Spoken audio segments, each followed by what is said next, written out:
নমস্কার বন্ধুরা, মাইন্ড বার্ডে তোমাদের স্বাগত।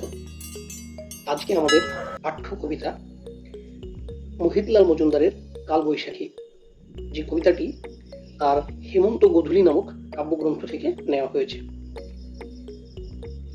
মধ্যদিনের রক্তনয়ন অন্ধ করিল কে, ধরণীর পরে বিরাট ছায়ার ছত্র ধরিল কে। কানন আনন পাণ্ডুর করি, জলস্থলের নিঃশ্বাস করি, আলয় কুলায়ে তন্দ্রা ভুলায়ে গগন ভরিল কে। আজিকে যতক বনস্পতির ভাগ্য দেখি যে মন্দ, নিমিষে গণিছে তাই কি তাহারা সারি সারি নিস্পন্দ। মরুৎ পাথারে বারুদের ঘ্রাণ, এখনই ব্যাকুল তুলিয়াছে প্রাণ, বসিয়াছে কানে দূর গগনের বজ্র ঘোষণ ছন্দ। হেরি যে হেথায় আকাশ কটাহে ধূম্র মেঘের ঘটা, সে যেন কাহার বিরাট মুন্ডে ভীমকুণ্ডল জটা। এই বিরাট মুন্ডে ভীমকুণ্ডল জটা সম্পর্কে সামান্য একটু জেনে দেখো। এখানে একটা পৌরাণিক বৃত্তান্ত রয়েছে যে রাহু যে চন্দ্রকে গ্রাস করে সে কথা বলা হয়েছে। অথবা ও কিরে সচল অচল, ভেদিয়া কোন সে অসীম অতল, ধাইছে উদাও গ্রাসিতে মিহিরে চিড়িয়া রশ্মির ছটা। মিহির মানে এখানে সূর্যকে বোঝানো হয়েছে। ওই শোনো তার ঘোর নির্ঘোষ, দুলিয়া উঠিল জটাভার, শুরু হয়ে গেছে গুরু গুরু রব নাসাগঞ্জ ঝঞ্ঝার। পিঙ্গল হলো গলতল দেশ, ধূলিধূসরিত উন্মাদ বেশ, দিবসের ভাগে টানিয়া খুলেছে বেণী বন্ধন সন্ধ্যা। অঙ্কুশকার ঝলসিয়া উঠে দিক হতে দিক অন্তে, দিক বানরেরা বেদনায় অধীর, বিদারিছে নবদন্তে। এখানে দুটো শব্দের মানে একটু তোমরা জেনে রাখবে। যে অঙ্কুশ, অঙ্কুশ শব্দের অর্থ হচ্ছে হাতিকে তাড়া দেওয়ার এক প্রকার যন্ত্র বিশেষ বা এক অস্ত্র বিশেষ থাকে, সেটাকে অঙ্কুশ বলা হয়। আর দিক বানর এই শব্দটার মানে একটু মনে রাখতে হবে যে ভারতীয় পুরাণে 8টা হাতি নাকি মেঘকে ধরে রেখেছে, তাদের কথা বলা হয়েছে। অর্থাৎ এই লাইন দুটো আরেকবার বলি, যে অঙ্কুশকার ঝলসিয়া উঠে দিক হতে দিক অন্তে, দিক বানরেরা বেদনায় অধীর, বিদারিছে নবদন্তে।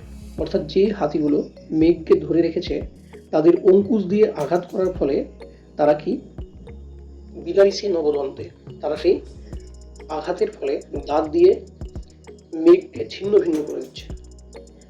বাজে ঘন ঘন রণদুন্দুভি, ঝড়ে সেই আওয়াজ বহু যায় ডুবি, জুছিতেছে কোন দুই মহাবল দুলোকের দূর পন্থে। এখানে দুই মহাবল কে কে একটু মনে রাখতে হবে, বৃত্রাসুর ও ইন্দ্র।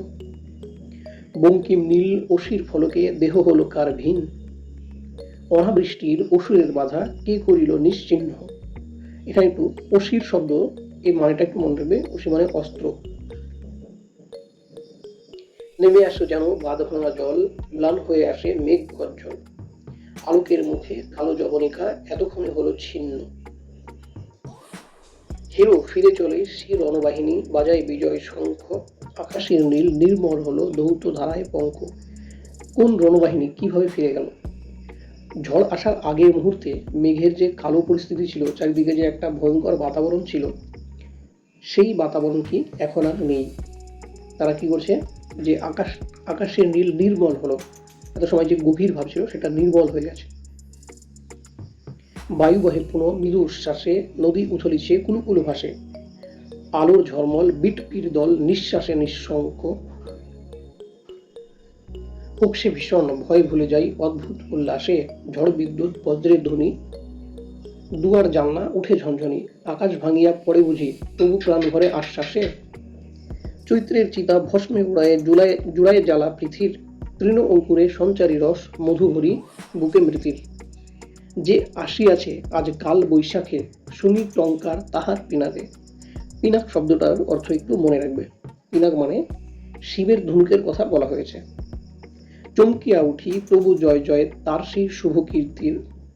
কালবৈশাখী যদিও ভয়ঙ্কর, তথাপি সে চলে যাওয়ার পরে মৃত্তিকাতে রস ভরে যায় এবং জরাজীর্ণ জীবন ধ্বংস হয়ে আবার নতুন জীবনের সূত্রপাত হয়।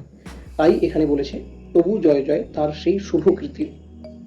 এত যে ভীষণ তবু তারে হেরি ধরায় ধরে না হর্ষ, ওরই মাঝে আছে কাল পুরুষের সুগভীর পরামর্শ।